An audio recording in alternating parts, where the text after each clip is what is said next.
Our second offering is last month we offered Palengke tour with cooking class. So para kami nag-master chef.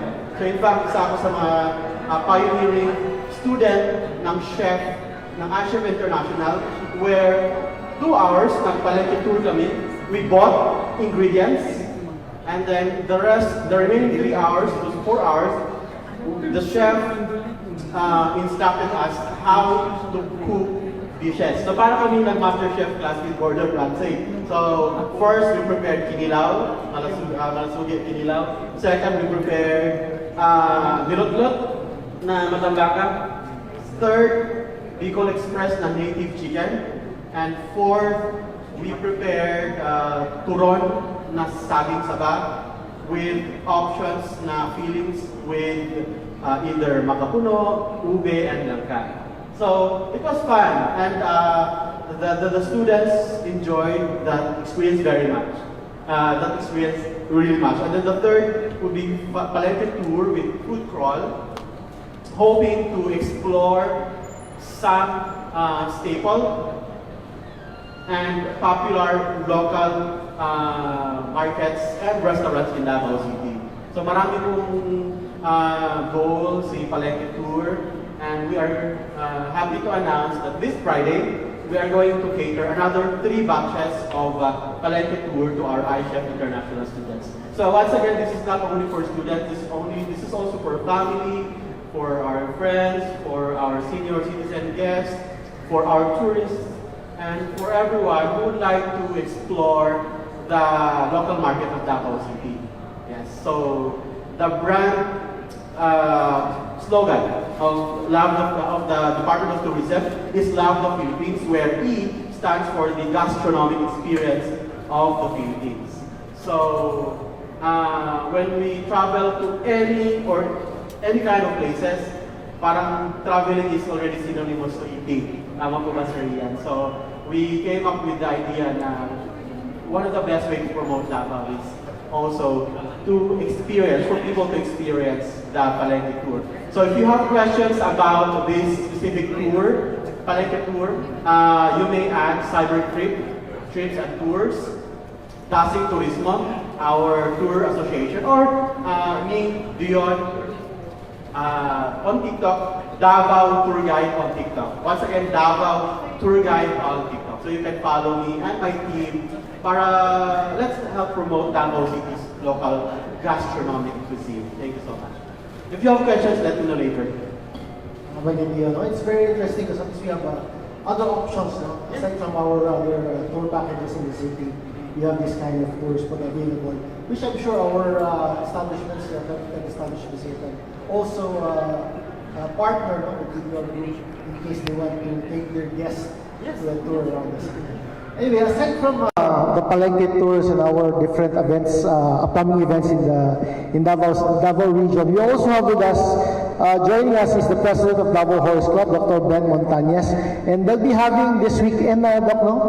the 22nd Davao Horse Show and Competition. May buntag, no? Yes, may buntag sa tanan. Ako si Dr. Ben Montañez, an equine veterinarian. Veterinaryo sa kabayo, kung sa Bisaya pa. And I'm here to share to you our upcoming 22nd Davao Horse Show and Competition. We dubbed it as the premier roundup, meaning a premier gathering. Because for years, as the title says, it is already on the 22nd of hosting this such event. This is a national event. People, horsemen from Luzon, such as Clark and Baguio, are coming. Of course, without their horses, it's too expensive to transport the horses here. But Cebu will be coming with some horses. So we are a member of the Philippine Horsemen's Federation with a membership club of 12. So that's huge enough. Majority of the membership is in Mindanao. And all these member clubs are coming this weekend. They will compete. We have a lot of categories at stake. About 14 categories, including kiddies, 1 year old up. They will be riding the horses. They will do one of the event, the barrel race. That is a Western horse event. And we have our very own obstacle course, wherein riders will, where horsemen and horse will maneuver their horses to different obstacles, and it is always the fastest time wins. So once that, I would like to invite everyone to witness this very exciting, memorable event, and please bring your family. I assure you, malipay gid mo. We are also offering free rides with horses, no? Sign lang mo insurance. Actually, joke only. No. A very tame horse will be offered for riding, and from the gate along Matina Playa, we offer free tricycle rides because from the gate to the venue is about 800 meters. So, pero tricycle, not horse. Oh, not horse. Hindi, ayaw na ng kabayo. Kaya mag-apil na maglumba. We encourage you to be an enthusiast only and witness how we do the competition with full responsibility of the animal welfare of the horses. Thank you. Thank you, Doc. The horse competition has been going on for almost more than 2 decades, ano? Pero there's still a lot of us, mga locals, na wala po makita ba, pakaadto. So I guess this is a good opportunity for us to see, no, ourselves kung how to do it, because I've been there several times before the pandemic, and exciting din siya because it's a whole 2 days ba, Doc, no? Or 3 days? 2 days. So it's I spend there parang 1 day, pero hindi enough on 1 day. You have to spend the whole 2 days to see everything, all the events. So anyway, we'll now open the questions to our media. Kung na tumapangutana, si Jace. Good morning po sa lahat. Jaisal po sa GMA, Super Radio Davao. Kay Sir sa Davao Palengke Tour. Yes, good morning sir. Sir, ano po yung mga palengkeng target na masali sa Davao Palengke Tour at paano ba makakatulong ito sa turismo po sa Davao Region? Okay. For now, ma'am, we only focus sa Buquiron market. But of course, we hope to extend this project to other markets as well, like Agao Public Market. For depending on the clients, we all know that some tourists, they have their preference when it comes to clients. Some must be sensitive when it comes to visiting these places. We all know that some tourists might not be comfortable visiting in our in our local public markets. So to answer your question, ma'am, yes, we are also open to visiting other public markets in the future. In this regard, we are targeting to really promote Davao and to really help our business owners, our tendera and tendera in Buquiron and other markets to really promote our local produce. At the same time, this is a new offering. So imagine trying to open a new sightseeing spot or offering to our guests. And I believe this will give more flavor to what Davao City or Davao region has to offer. As a tour guide myself, I believe na it is very important to explore other ways to entertain our guests so that meron silang something to look forward and babalik-balikan sa Davao City. Sir, Yes, sorry, paano po makasali at saka nag-start na itong project po, sir, no? Yes, ma'am. This is open for all. Of course, may bayad po tayo. All you have to do is to message Cyber Creep That's CYBER, CRID, Trips and Tours. Or you can also message me on Davao Tour Guide on TikTok. I also do tourism-related activities or contents. Anyway, yes ma'am, as long as you are interested, I understand kailangan nyo po ng group of 5 or 4. The more, the better. But at least minimum of 5 groups po ma'am. Yes, ma'am. Sa Waterfront, ma'am, curious lang ko atong fireworks po na event. Paki-explain to kay as diri man gud sa Insular nakabalutan na nasa Davao City pero ang event na datay fireworks unsa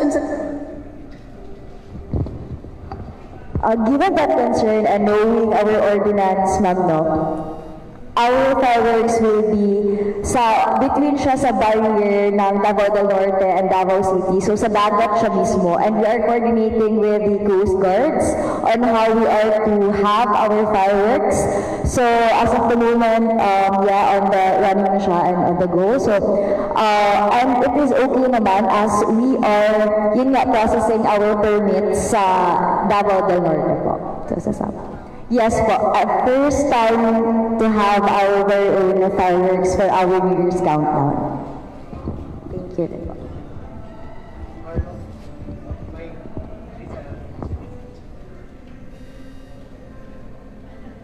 Yes, good morning. My apologies for my late presence.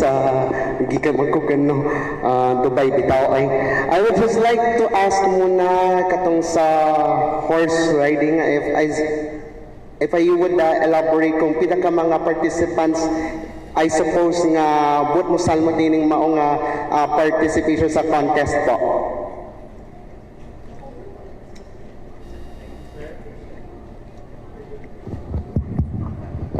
Okay, as mentioned earlier, 12 teams, there are 12 teams, 12 clubs membership sa Philippine Horseman Federation. So, included in Davao Horse Club, so 11 are coming. If you just compute it by 10, so more or less the overall visiting horsemen will be 110. And the horses will also be more or less with that kind of number. Okay, Doc, I would just like to ask naman, katong sa mga bago lang naka-discover regarding sa horse riding, how difficult po katong sa pag-train, labi na sa mga beginners nga po na mag-experience mo sakay o kabayo?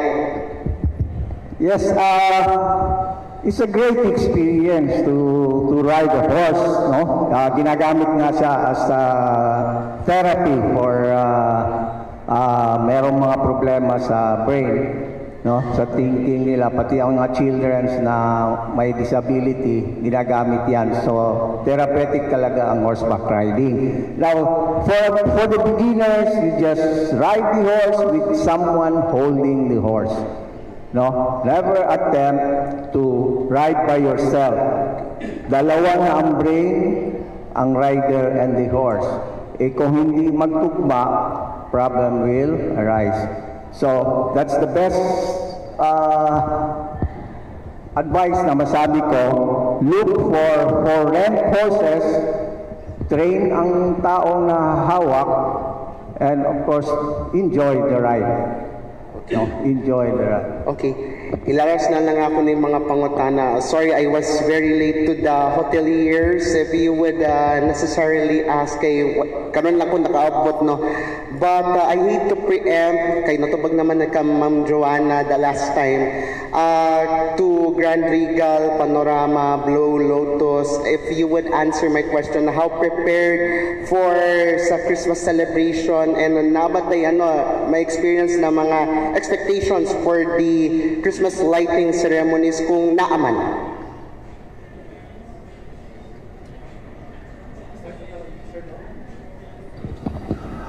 For this year, Actually, we had the first ever Christmas lighting ceremony last year. We haven't done that in the longest time, so we thought that might be the right time.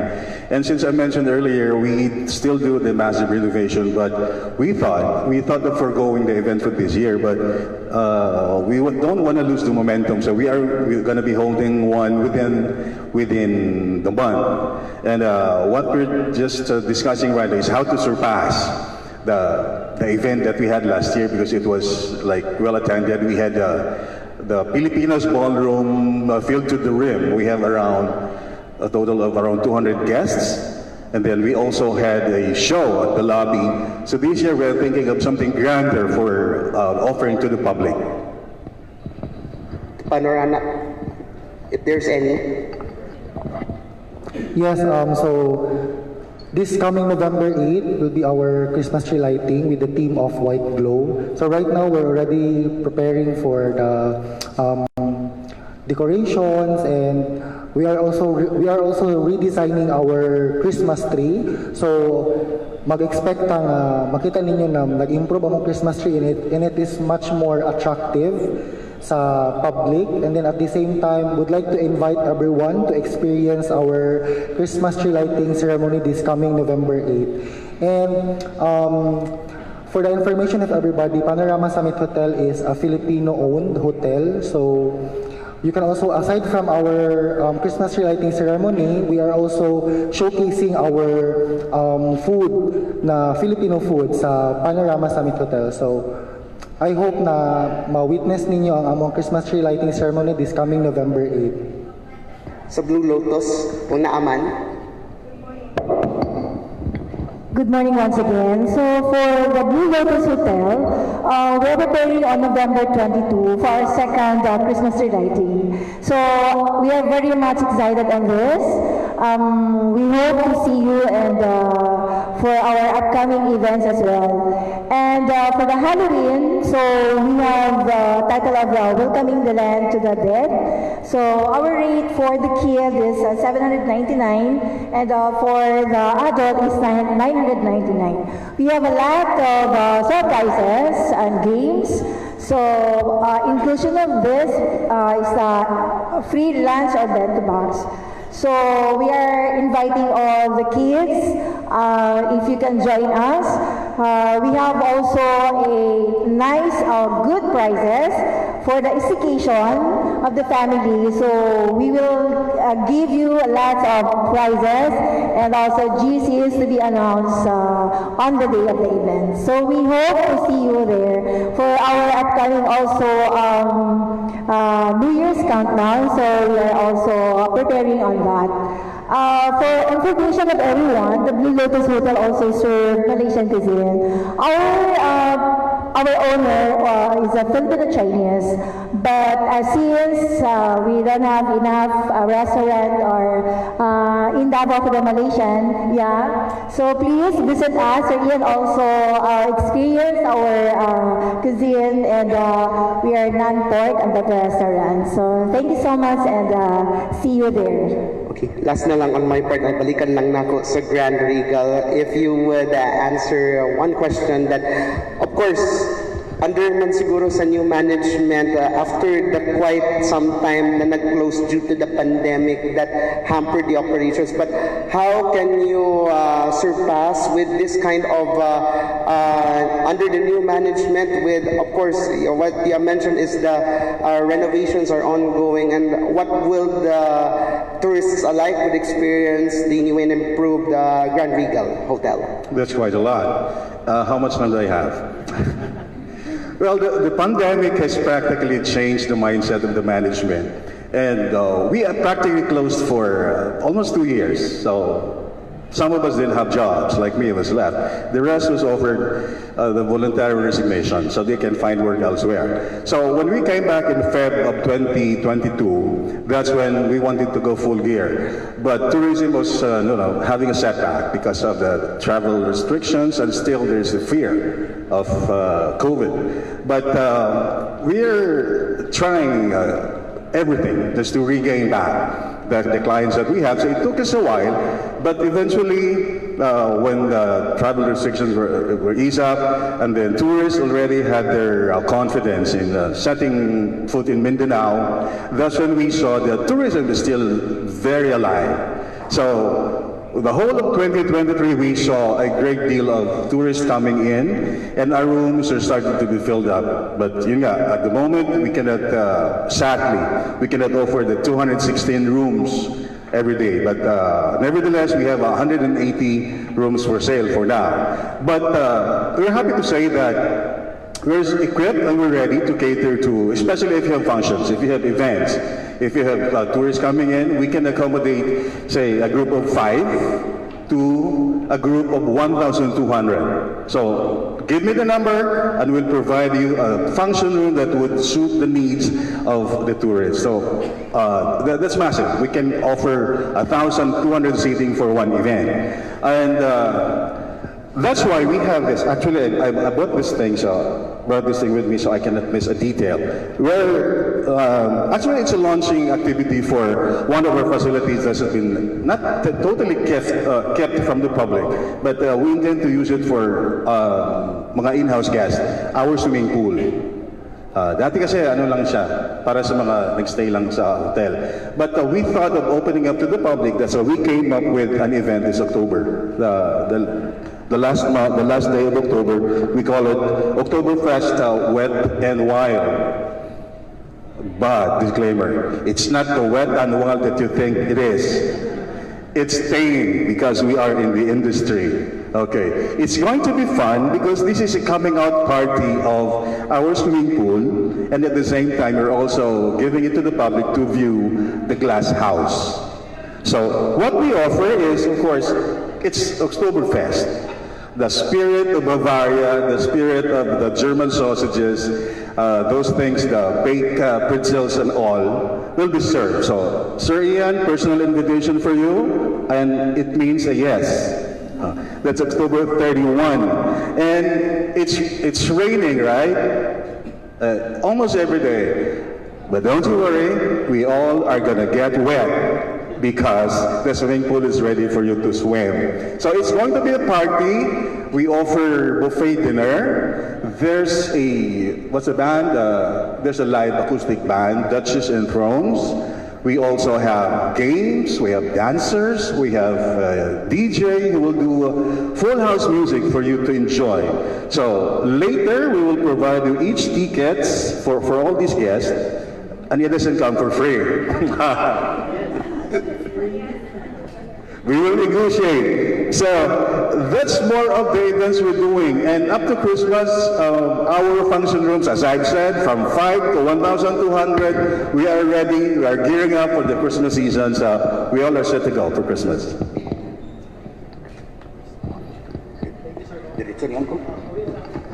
Para sa tanan kanang kumusta ba ang occupancy rate this year? Tapos ang second question siguro, on the average siguro or by range, unsa bay going rate karon sa hotel, Davao hotel rooms?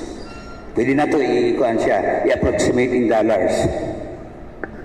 Everybody continue.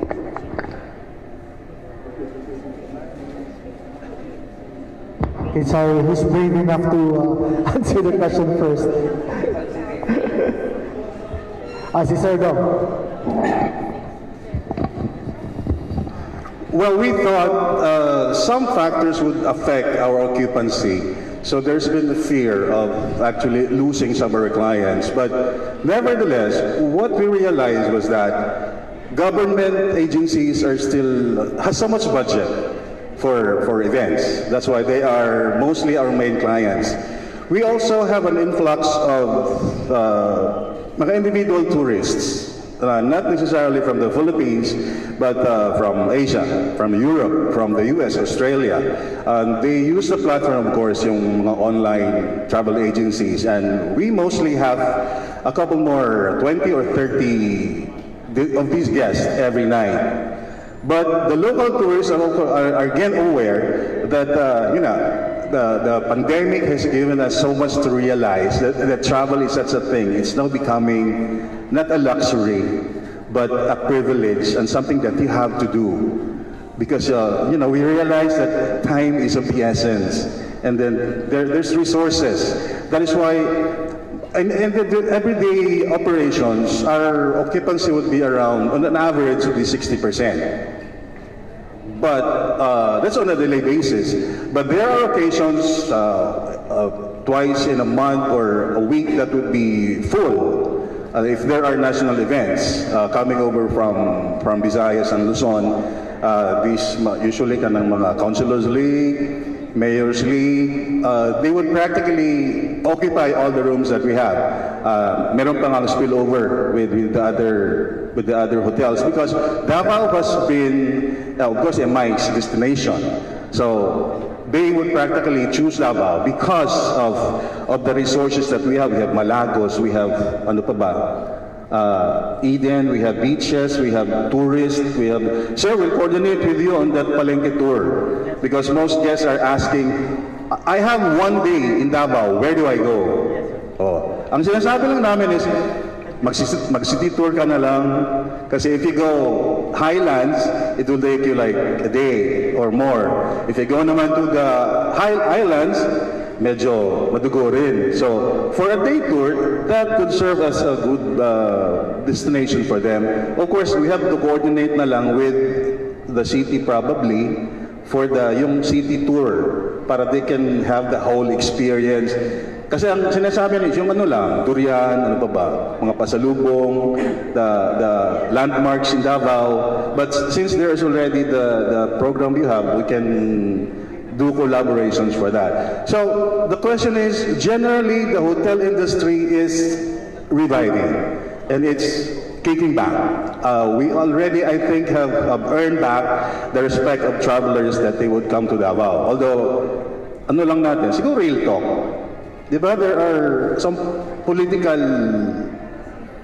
factors somehow that affects the industry, but I think it's only a speck of what is going on. Parang maliit lang the factor, because generally our hotels are thriving. As I've said, I think most of you agree. More than 50% yung ano natin in a daily basis. But industry rate, on the average, or rates pa? What do you mean? Hotel room? Approximately, that would be, convenient rate would be around mga 3,000 to 4,000 a month. So that would be, a guest wouldn't mind paying $100,000 for a room, at least they have a convenience. But there are still cheaper options. But we can go as far as siguro 7,000 to 10 when we offer mga suite rooms and special accommodation rooms. Mga before the pandemic, katong mga 60% on the daily basis ng occupancy rate, kana siya considered good for Asia. Kan yun kinaglisod man itong kano, pero mag-ask siguro ko kung ang mga hotels ba, nakik-tie up ba mo sa mga resorts? Kunya na ba yung mga packages? Kunya, sa mga agreement ninyo kung nakik-tie up mo sa mga resorts?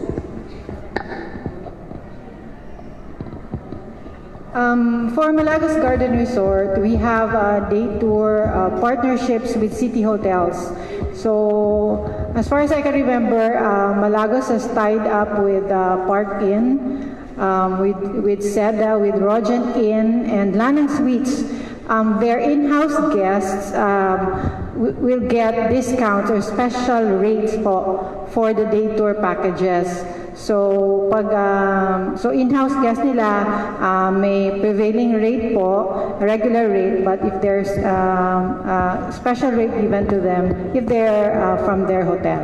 So, I think some of the proposals are still with other city hotels when it comes to partnerships. So, we're hoping some of them already approve our partnership offers po. So far we have 4 to 5 city hotel partners for their day tour. So same with us, sir. Panorama Summit Hotel has working on with the partnership with from city to islands na mga packages. So we partnered with, it's still ongoing pa yung planning and yung proposal namin, waiting for approval pa. However, we are already starting the plans with regarding to partnership with Amparo. with Miss May. Because some of our guests also looking for from Panorama Summit Hotel, gusto nila magpunta sa beach, and then they will tend to ask kung ano yung masuggest nila na resort. So aside from as we all know na it's quite expensive man din yung kung minsan mag-direct yung mga guests sa mga resorts here in Davao region, right? So we decided now to tie up with Amparo as well to offer some discounts and promos, but at the same time it wouldn't be that expensive for the guests to avail such services. So right now I hope na we can also promote both sector, like in terms of the resorts and the hotel, and I hope na sana yung other hotel will open up those kinds of packages para din ma-boost din natin yung both areas. Pwede mag-last question? Sir, katong point kayo mo ganina nga, government has the resources for the events, and then later, mingon po ka nga, siguro may mga factors maka-intervene, like sa mga political, climate. Nalagay pa mo tanang, I hope ang uban po mo disclose, no, kay murag, puro mga istorya lang ba nga. Katong panahon sa Kadayawan, kay usually we have several national conventions, conferences, professional government, no? Pero I don't know kung nabay mga booking, and then what happened to these bookings during the Kadayawan? For Kadayawan, I think what benefits are more of the city hotels. Kami kasi we're on the northern part, especially visitors from anywhere would prefer to stay with hotels in the downtown area. But for us, I mean, with the question, it's real talk, it's legit. There has been bookings that has been canceled practically because of that incident in KOJC. May ano lang naman, iilan. I think one or two. It is a national event. But the rest push through with their plans. I think they're not affected. So yun lang naman. It's quite minimal, but it happened.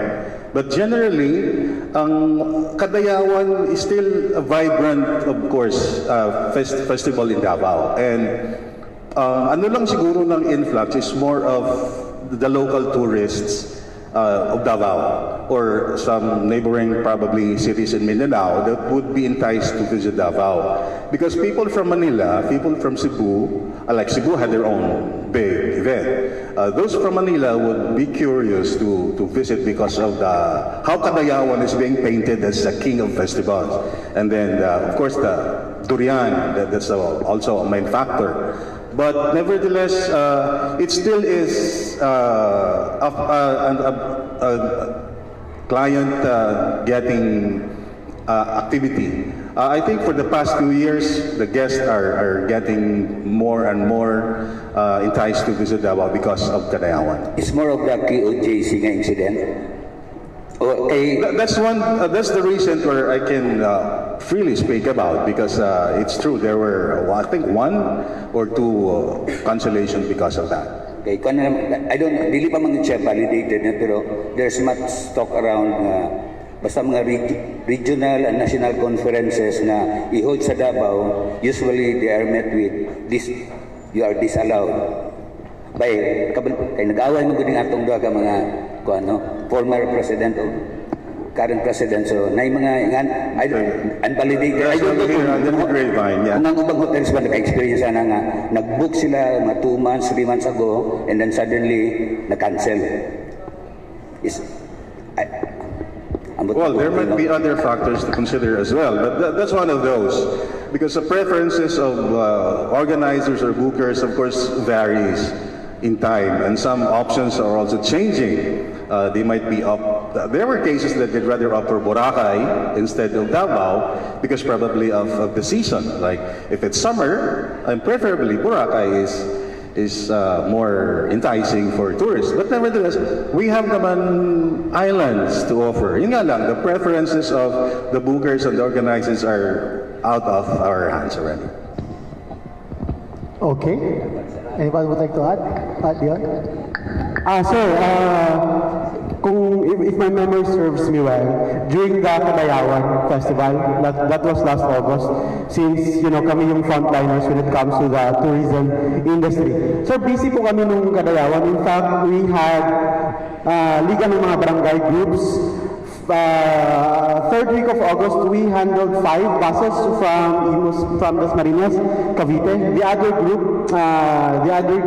tour guide group, they handled 3 buses or 4 buses from Tarlac. And then 2 weeks ago, I handled some liga ng mga barangay from Gonzales. And I was also the assigned tour guide for the sister city visits all the way from South Korea, China, Japan, and Australia. So I was the tour guide during that time.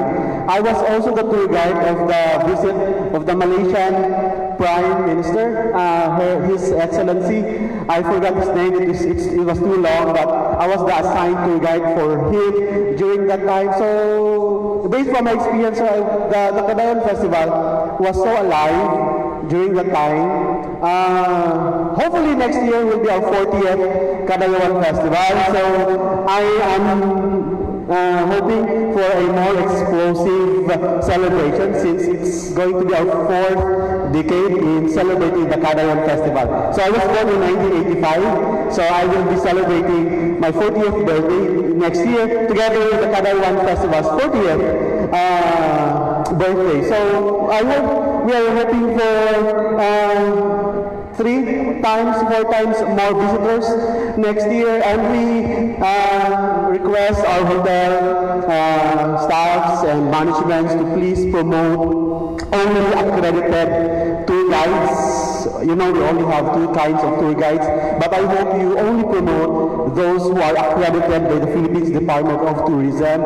We are professional when it comes to handling tourists by giving them the only information that they need based on our trainings, and we professionally provide them tour guide services.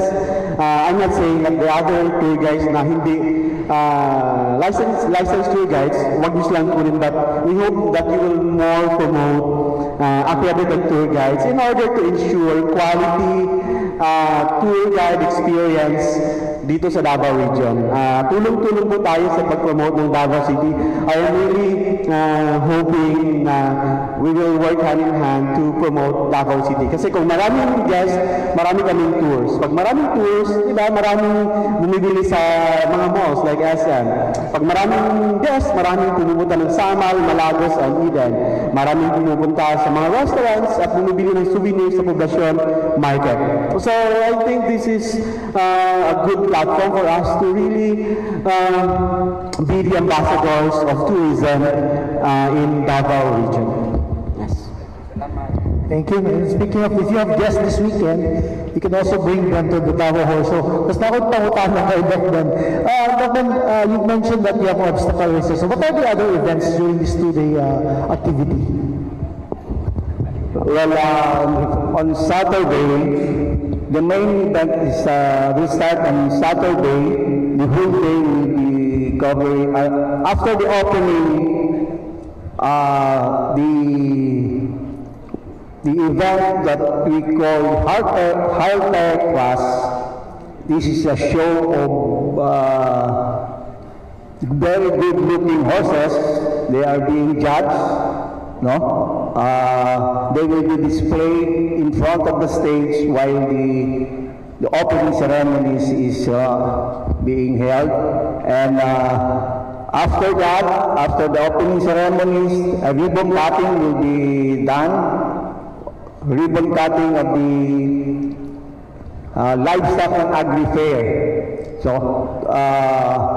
dalawang event kasi, horse show and then livestock and agri fair in partnership with the Department of Agriculture, Region 11. So after the ribbon cutting, the drill team. This drill team is a competition wherein a group of riders and horses maneuver their horses with synchronized movements.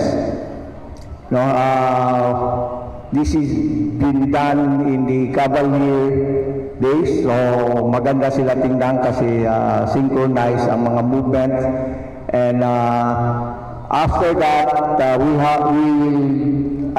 oval race will start. Ito yung local oval race. So we'll start with the smaller horses.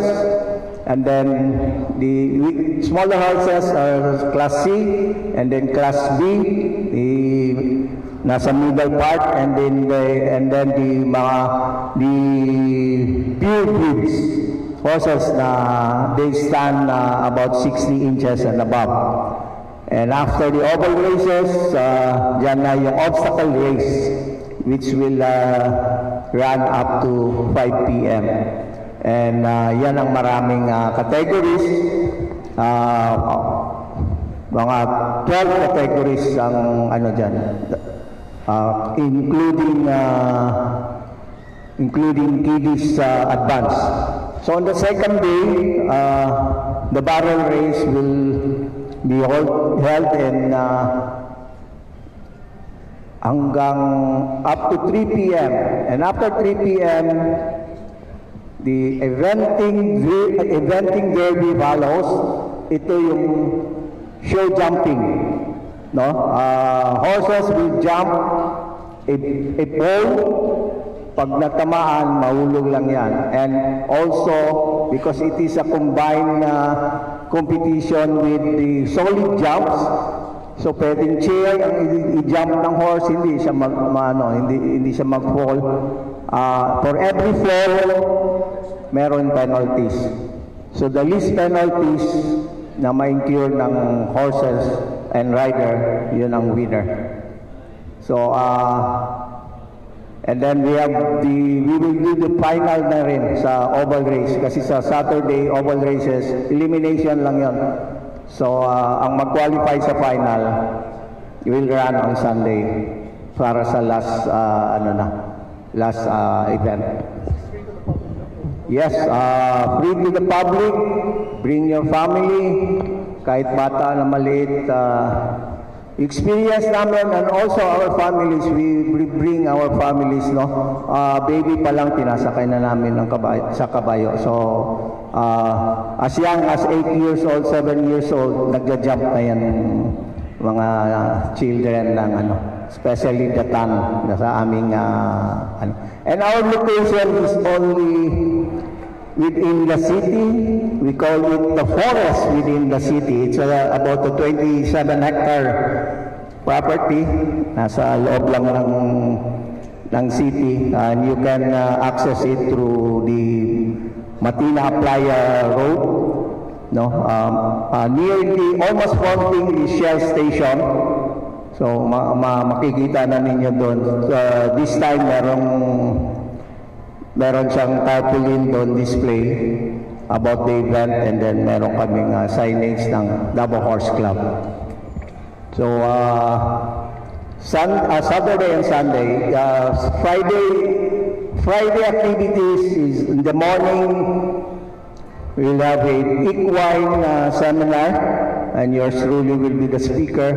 And then at 1 p.m. onwards, ang livestock and agri seminars. By the way, yung location namin, that's the place where we call our home, the Davao Horse Club. So nandun mga kabayo namin. We build a stable, build a stage. You should see the stage, no? Ang gumawa nun si Lina LMVD. The bricks made of bamboo. It is made of bamboo, so maganda talaga. So I hope you can go there, and then with the hotels, I encourage you to partner with us. Yung mga bisita ninyo, pwede ninyong dalhin doon, no? And of course, we also offer horse riding lessons. No, may packages kami, and yours truly pa rin ang instructor. And I teach as young as 6 years old. Mag-umpisa na 4 horse riding alone. Wala na siyang assistance. no, we have packages for that. Thank you. Okay, so do we have more questions? For the sake of time management, because lapas na alas 12 sa Salamat, Carlo. I would give my liberty the last question. Para rin sa tanan ng mga hoteliers, if you would give the chance to answer. If ever ako, as a media, would visit your hotel, what delicacies or best sellers would you like to offer for the tourists alike also? Not only for me, but also for some foreigners that you would like, in your respective hotels and resorts. Ilaras lang na ko ninang ang pangutana. Any of you can answer. Miss Universe question. Okay. Miss Elvie. Siguro, we'll make it more general. Kung sabay strengths sa yung hotels, yan nasa yung hotel that you won't find in other hotels or in other establishments. Good morning once again. Of course, we'll be happy to introduce our Malaysian cuisine. It's because, as we observe, limited only in Davao or in other hotels that we can also offer. Yung spices ko namin is from Malaysia, so authentic talaga siya. And based on the feedback from our clients, walk-ins, they really love the taste. That's why we can accommodate up to 240 pucks. For that, they love the food, the ambience, etc. So, being one of that, I would say, saleable restaurant in Davao, because we reached the 240 in the restaurant. So I will say that they love our food and other food that we can offer to our restaurant. Thank you. For Waterfront Insular Hotel Davao, upon stepping into our hotel, we're already stepping into history because our buildings are standing for 63 years strong by a renowned architect Luxin. But for the food, we are well known for our food, as you know. As wala pong tapon, masarap lahat. But we are well known with our lechon baka, and of course, Chef Dom's kare-kare. And of course, may dala po kami ngayon, isa yan sa aming mga famous na mga pasalubong, binibili, the cheese bread. People love that for iba't ibang version and sizes. And our cheesecake, it is also a must try. And for this festive season, we are to offer, and we are having various flavors na Filipino food. So yung isa sa aming mga venture or ila-launch for this festive season is the champorado with ice cream and toppings. But if you are to visit talaga our hotel, you must try our lechon baka. Binabalik-balikan talaga siya, and hanapin mo mo siya request kayo ng kare-kare ni Chef Dong. So sa amin naman sa Panorama Summit Hotel, so Panorama Summit Hotel is known for the New Orleans Cafe, and we offer Filipino comfort food. So we have chicken mami noodle soup. So it's only 200 pesos and it's very delicious. So, and as we all know, Panorama Summit Hotel is located at Kilometer 7, Buhangin, Tigato Road. So most of our clients are mga oldies kasi they like to have a chit-chat with their friends. So this is the food that we offer. And aside from chicken mami noodles, we also have our dinuguan at puto for only 220 pesos. We also have our chicken arroz caldo served with tokwat baboy for only 250 pesos.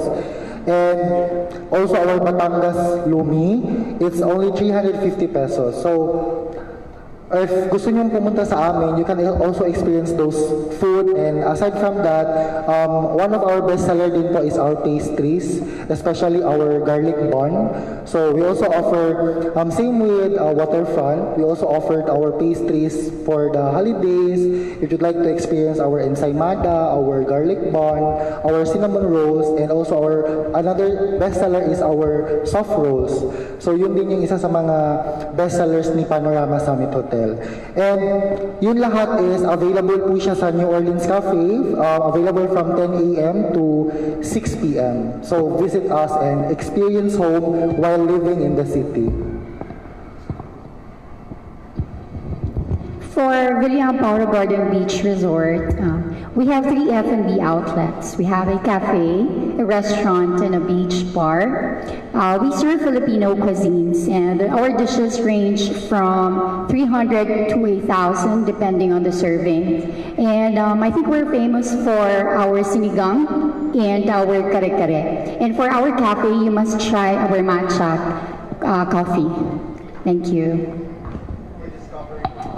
Good morning. For Discovery, I believe some of the Davao tourists doesn't even know that you can actually dine in and experience Discovery Samal for a day. So basically, for weekdays, we have a consumable of 1,500, and then for weekends, we have 2,500, wherein you can enjoy 4 of our F&B outlets. First one is our Shoreline, the best breakfast buffet in our property.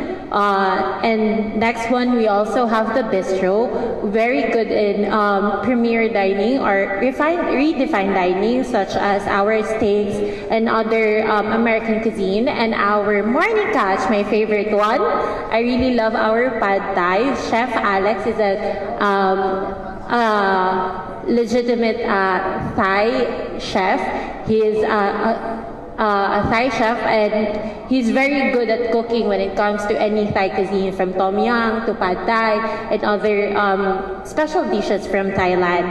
And then our Hari Bar, wherein you can enjoy some Filipino treats or any Filipino dishes such as sisig, and we also have other food from Hari Bar. So again, I really would love to invite and have everyone explore Discovery Samal. We are very well known for our culinary experience. So come and join us every day at your convenient time. Yeah, makagutom na. Pangilan na.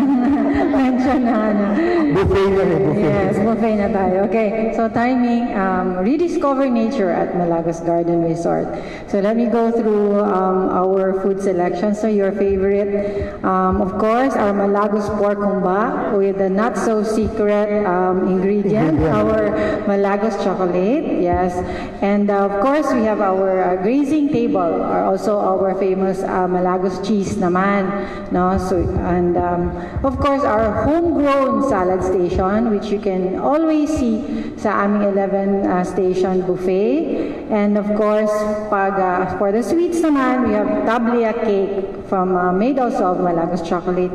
And our crepe station, it's a new station, not so new, but we'd like to feature it also because it features homegrown fillings po ang crepe station namin. So we're proud of it also.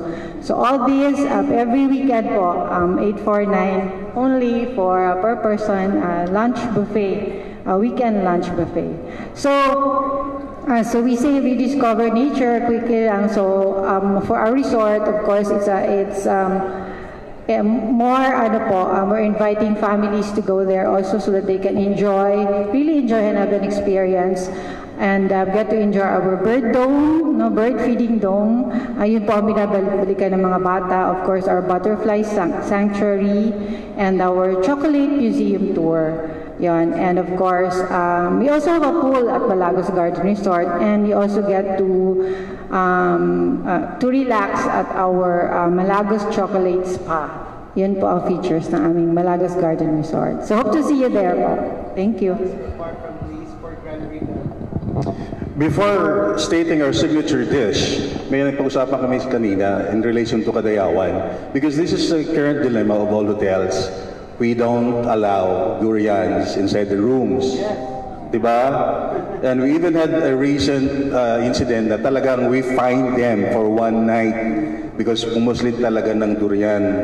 And then we have guests na talagang who've been all around Malaysia, Thailand, and the rest of Asia, where hotels daw allow durian. Well, in our case, medyo mahirap din. So this is probably a proposal to Sir Ian, whom can probably have links with whoever are lawmakers in the city. We can come up probably with a park, especially during Kadayawan. Talagang durian park lang siya. All for durian vendors to converge together so that we can advise our guests. Punta kayo dun sa durian park and you can eat durian for all it's worth. Actually, sir, we have here at SM. The whole month of August to September, we have the Durian Festival here in SM Lanang.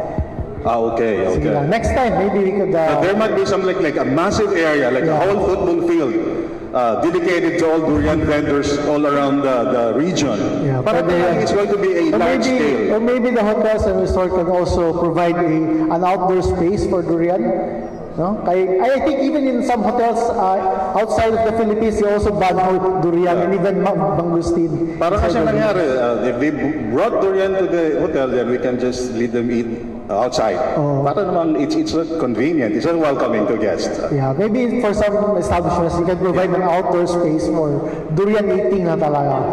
Or maybe by the poolside. Or yes.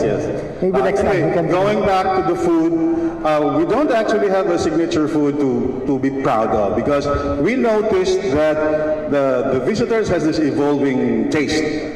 Actually, our saving grace is our breakfast.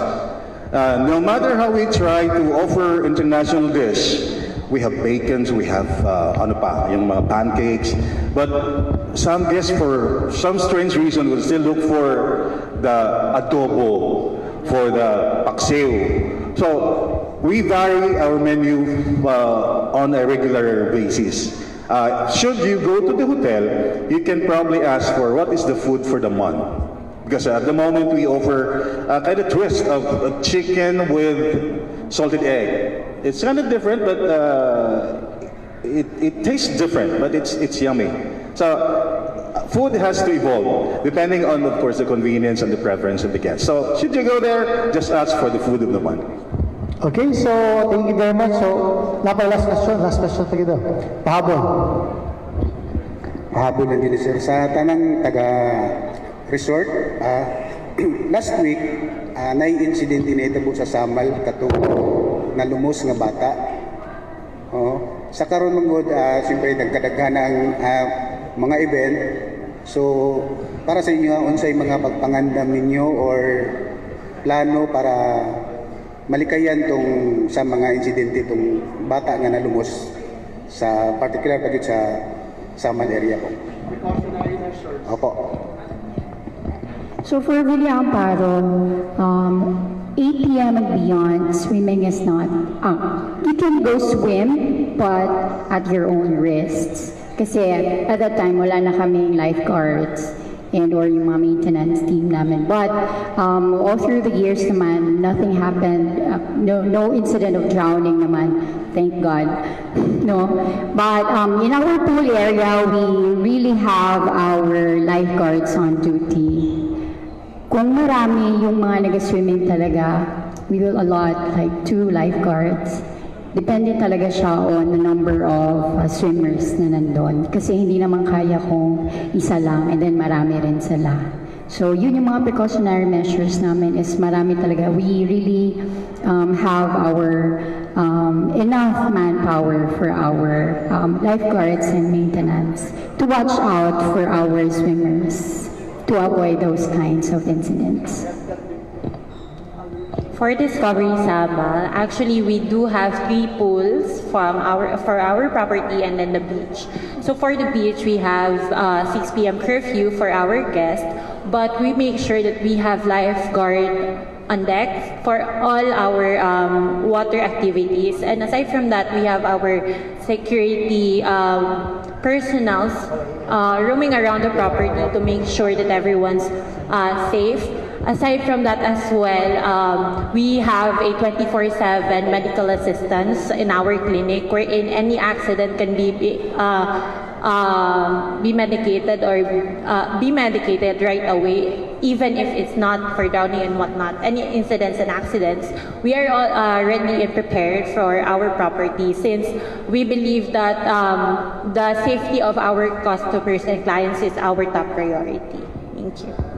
Yes, on that note, I think all DOT accredited establishments are required to have those safety measures in store for each establishment. And tour guides also are trained to do that. And actually for DOT, they do require training. Trainings, yes. So our property do a lot of trainings for not just for our coast lifeguards or coastal security, but also all throughout the property from FO up until even to the back operations of our property. We do have trainings for that.